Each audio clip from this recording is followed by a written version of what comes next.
already know what time it is. It's your boy DJ RichieSkye back with some tea, interviews, recaps, and more. And be sure to check the links in the description of this video for trips, for books, one-on-one sessions, and more. Now let's get into the tea.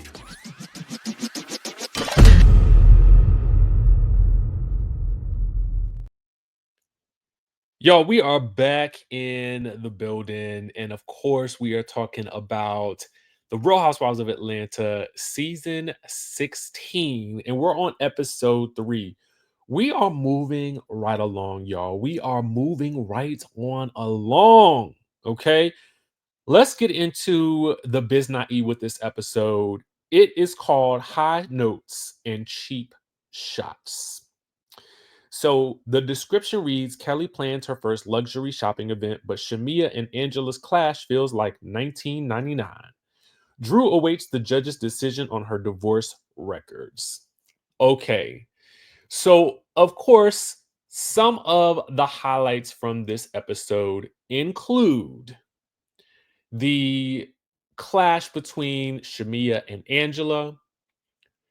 And of course, the 99 knows of it all, the Flavor Flav of it all.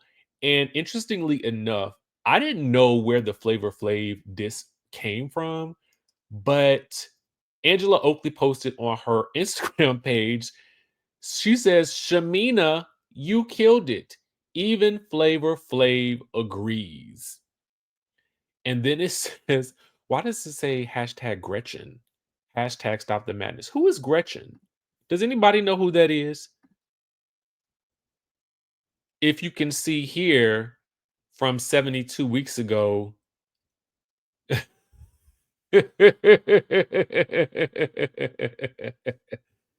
I'm assuming this may have been taken from the post on Shamea'S page, maybe. Regardless, Angela has been hanging with the Flavor Flav himself. But we're going to get more into the Flavor Flav of it all. But I want to actually ask you all if you're going to apologize to the bloggers that some of y'all were saying were fueling the Shamea versus Porsha situation. Because not a lot. I saw a few comments over the past few videos that indicated, oh, why are the bloggers trying to start something between Porsha and Shamea?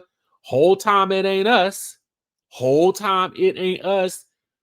Porsha has a conversation in this episode with Miss Mama Diane, who is looking amazing as always.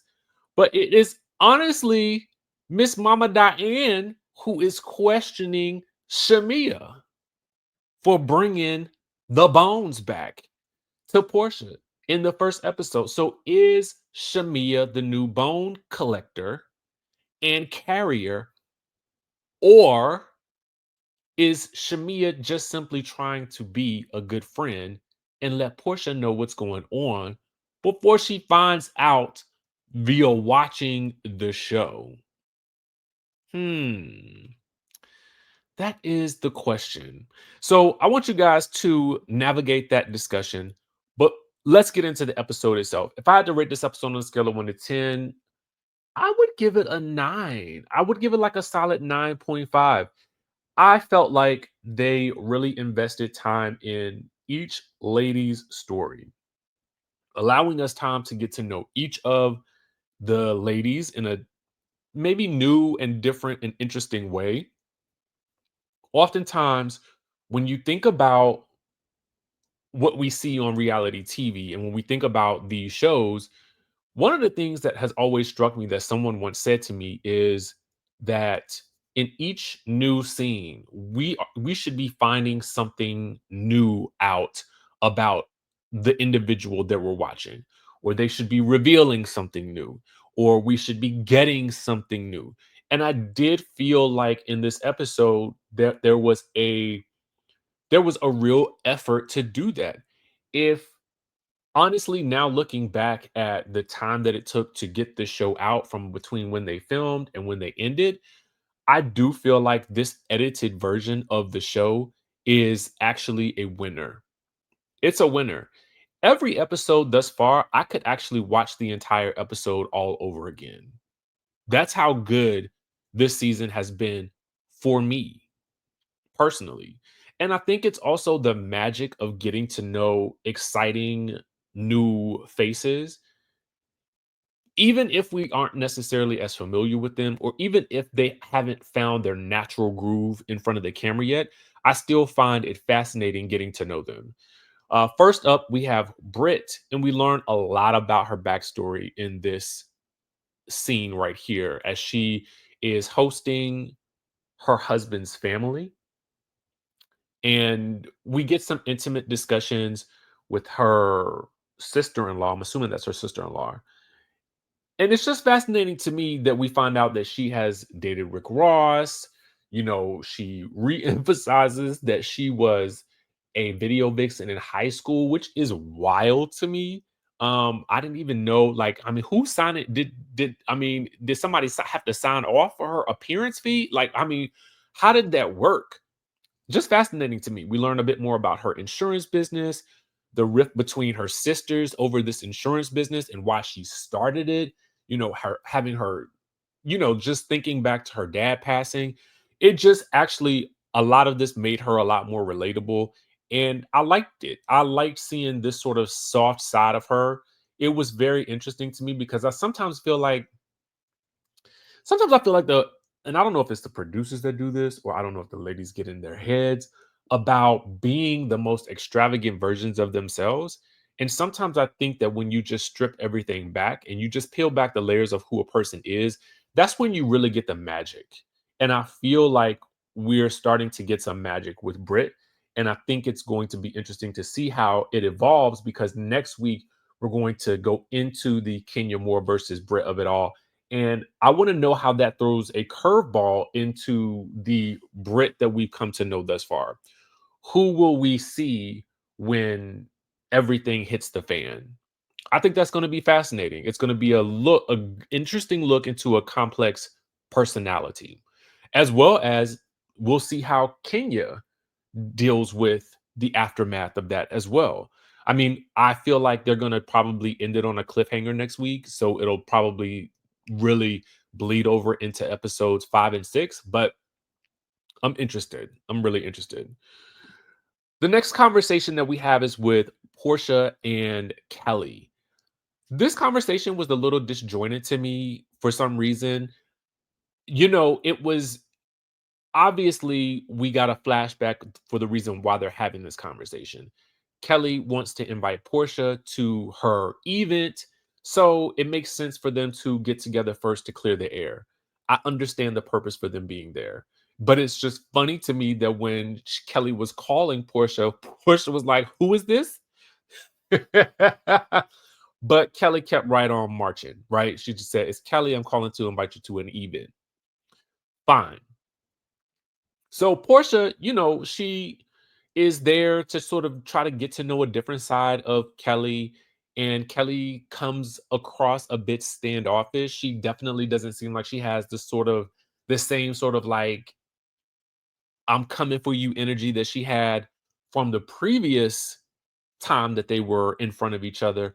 But I think that she's probably also on guard because she don't know how Portia's going to be coming in this scene. And this scene was very interesting because as Kelly rolls out the information about how she asked Shamia about Portia and Fallon, Kelly definitely positioned it a bit softer for Portia than she did in the moment when she had the conversation with Shamia. Now, I get it. When you're in front of a person in this one-on-one, defenses probably should be let down if your end goal is to have this person come to your event and spend some money at your event and then help the charity at your event. So it makes sense to me. Portia is a little bit baffled because she feels like, did Shamia relay this information in a way that was a bit more scandalous than maybe it was necessary? And to that, I say, I think that Shamea did the best job she could relaying the information in a way that would put Portia on notice so that when Portia sees this, she would not be confused about why Shamea didn't say anything. To be honest with you, I almost feel like Shamea's effort is putting her in a catch 22 situation. I think personally now, as I look at this season, I think what we're seeing thus far is Shamea trying her hardest to make all the right moves so that she continues to maintain her relationship with Portia while also trying to maneuver through this group and not dim her own light so that she doesn't fall into the shadow of Portia because there's no need for her to do that. But I think all of her efforts are probably going to make it more difficult in the long run. And I think she should just probably care less based on where this show is going, at least in terms of what we see in this episode when we have the conversation with Portia and Mama Diane. So I don't know how that's going to play out, but I do feel like Shamea just at this point needs to let the chips fall where they may with regards to her friendship with Portia because I just don't know where it's going to go. But this conversation seems to right size itself real quick. It wasn't just me, or it was like the flip of a switch, and these two ladies were, "Oh my god, I love you so much. You're my little treasure troll." And I was like, "Wait, how did what did I'm sorry. I had to rewind the scene like several times because I needed to know what that switch was. Now, on the one hand, I feel like, okay, perfect. We got past that issue, but on the other hand, I'm like, well, how did we get past it? We'll never know. All right, so moving on, we kind of broke this scene down before, but we have Kenya, Angela, and Cynthia going to visit Drew at the studio, which I thought was an amazing scene, to be honest with you. We got a little bit of Drew's music. We got her working on it, which was really good to see because oftentimes I feel like Drew is on a completely different show. Do y'all ever feel like that? I feel like sometimes Drew, since her induction on this show, has sometimes been filming off to the side, and we don't really her connection with the group at times always seems a bit kind of like the last scene, but not like the last scene, but what the interaction and how it flipped in the last scene. I just kind of feel like Drew is oftentimes on an island by herself. I think that is what I feel. So anyway, we get into her music, which, as I told you guys before in a previous video, the album is good. I am super, super excited for Drew in this album because I feel like they did some of the album to me feels very safe. It feels very much like it's good R&B music. Don't get me wrong. But when they decide to take steps in different directions and go on an adventure, to me that is where the magic actually really happens because you get the best of both worlds. There're going to be people that love the R&B kind of mid-tempo to ballad jams, but then there are people like me that are looking for something different. I'm the type of person that I like for an album, an artist to tell me a story through their voice. And I like when their voice takes on different tones and characters in each song. And so to me, she does best when they are doing something that is very different from what is typically expected um in the realm of reality TV stars doing music.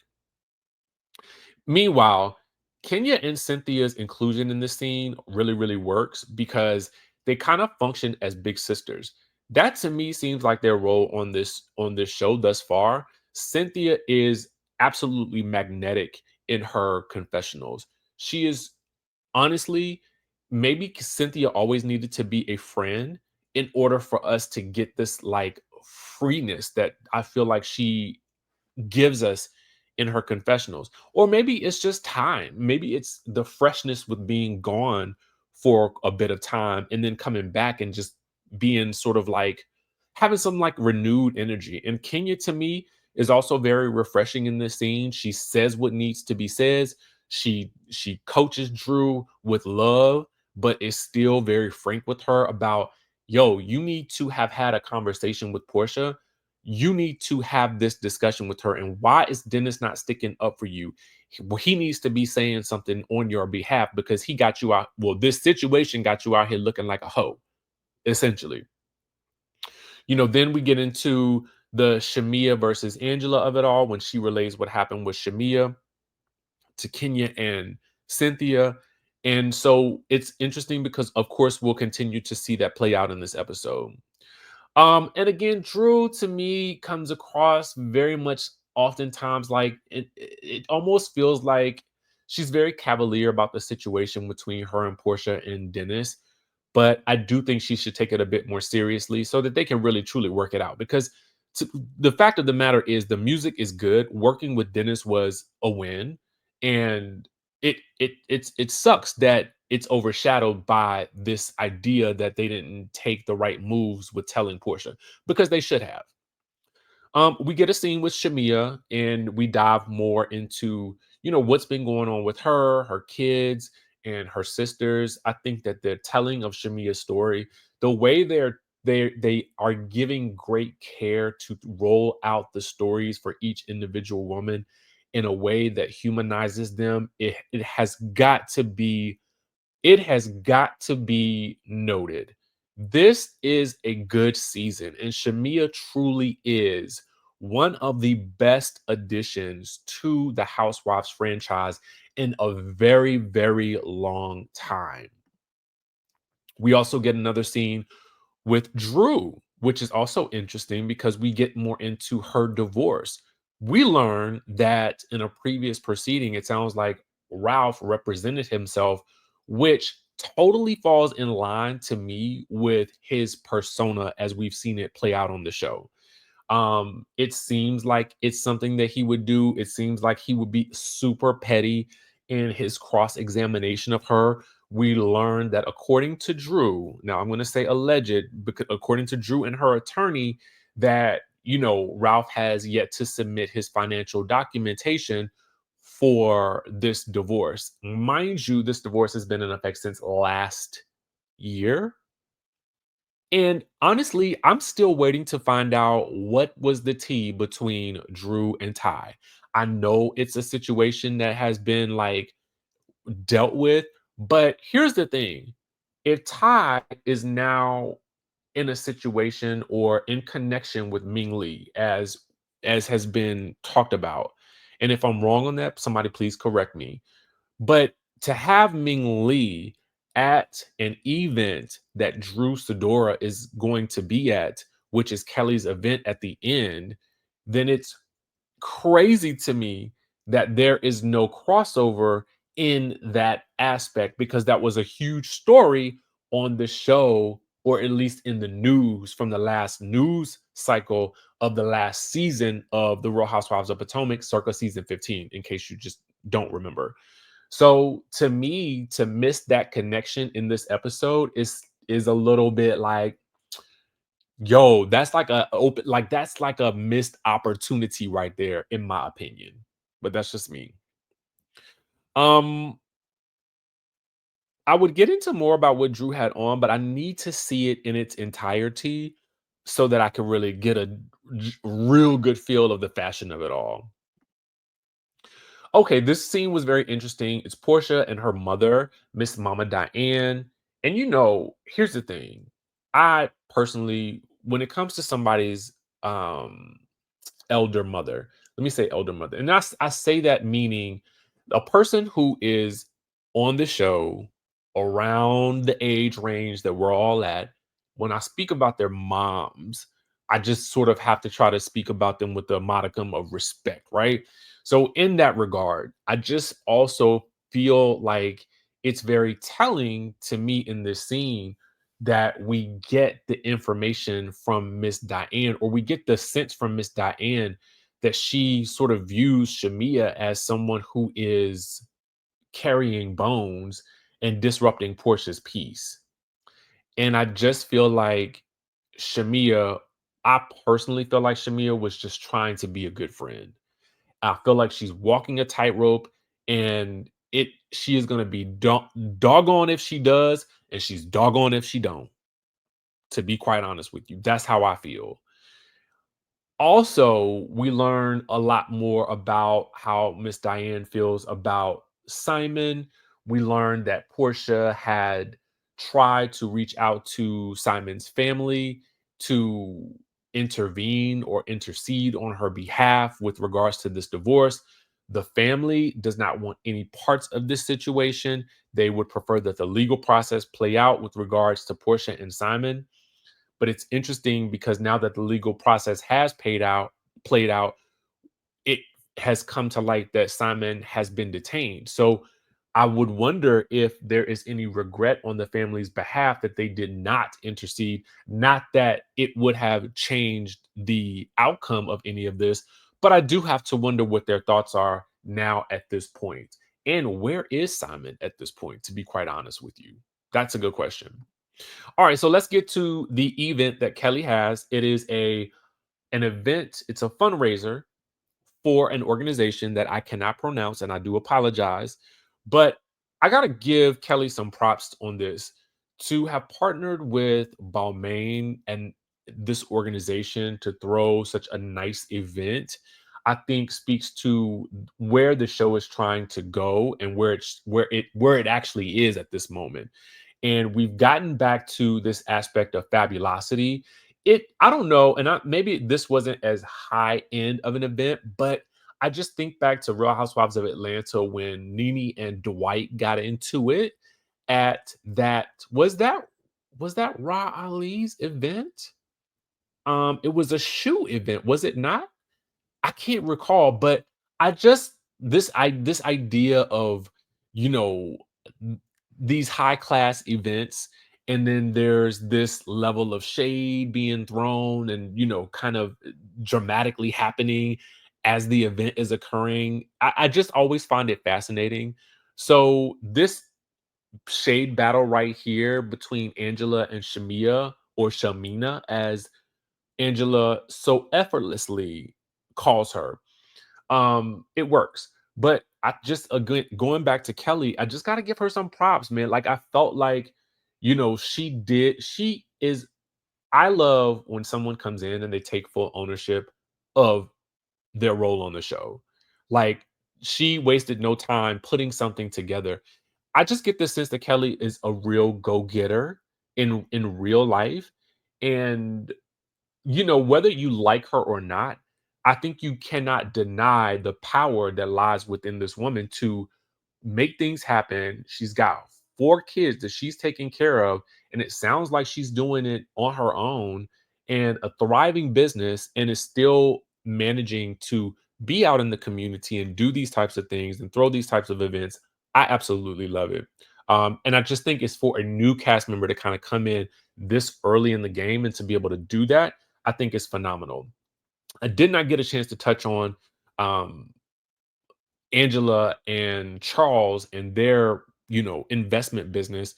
But I did also find their conversation very fascinating in terms of, how they got together. And I do think that every time we see Angela and Kelly as well as Brittany, I feel like we're learning new things in every episode. So I have to shout out the production company for really rolling these ladies' stories out in a way that feels like we're peeling back layers in every episode. I am such a production nerd that this just thrills me so much. I feel like this is magic that's happening this season. Okay, now that we've kind of gotten all of that out of the way, the shop talk out of the way, let's get into the tea of it all. Okay, so when as the ladies all roll in, first of all, we learned that Portia and Drew are using either like the same makeup or hair team or something to that effect. Apparently,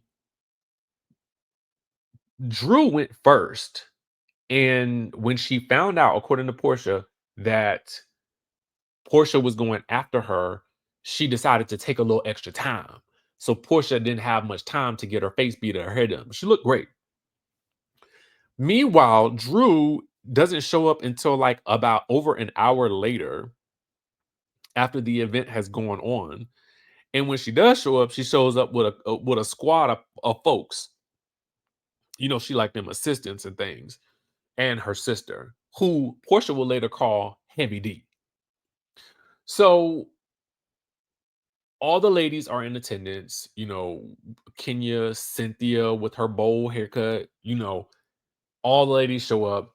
And there's two conversations that need to happen. One with Angela and Shamea. There's one that needs to happen with Porsha and Drew.